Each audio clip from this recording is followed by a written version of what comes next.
Meron nga nagtanong mga kabisyo, nakakita kasi nila sa video, no? Disuksok yung ginawa natin. Yan, hindi lang naman ako ang gumagawa nitong disuksok. Marami rin.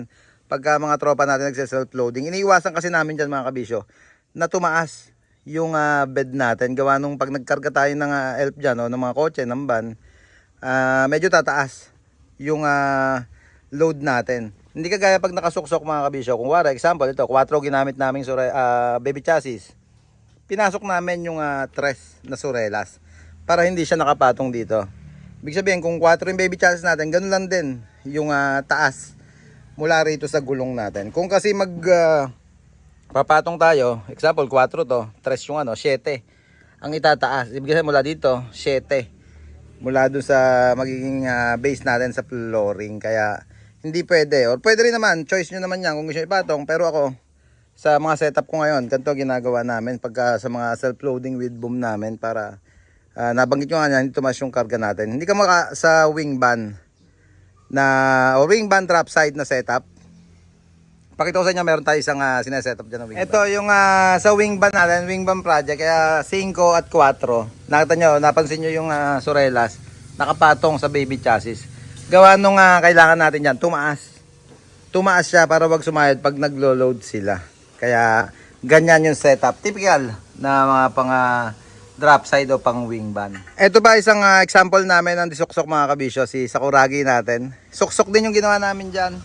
Gawa nung banggit ko nung kanina, iniwasan natin na wag tumaas. Or iniwasan natin na tumaas yung load pagka may sakay tayo.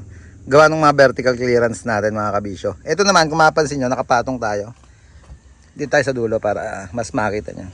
Yan, nakapatong tayo dito sa baby chassis niya. Tapos nagpalaman na lang kami dyan ng isa pang channel or bended. Nagpa-bend kami ng channel dyan para doon naman kakapit si surelas. Gawa ng mga kabisyo, magtataka kayo but yung isang setup natin, dito kami umukit. Dito kami na umukit sa baby chassis. Ito kasi si Sakuragi, paatrasin namin ng bed. Ito siya. Yan, ito yung mag-i-stay, maiiwan yan yung naka-eye bolt natin na yan. Mag-i-stay ito. Pinaka-release, ito yung gagalaw. Yan, kasama yan dito sa bed. Kaya yung bed, lalagyan namin ng boom sa gitna. Aatras siya. Kaya hindi na natin kailangan ng rampa dito kay Sakuragi. Tataas lang yung paa niya, yung outrigger, itataas. Pag sagad na, magkakaroon ng stopper dito. At uurong na patalikod yung bed niya. Kaya safe na safe tayo magkarga ng mga heavy equipment, kahit mga kotse man yan, van, elf, mga bako. Gawa nung wala na tayong rampa, wala nang kakaba-kaba. Nakatutok na tong bed nito sa lupa. Yan yung naging project naman natin dito. Disuksok pa rin. Naging project natin kay Sakuragi. Disuksok pa rin, pero umaatras yung bed niya. Yeah boy.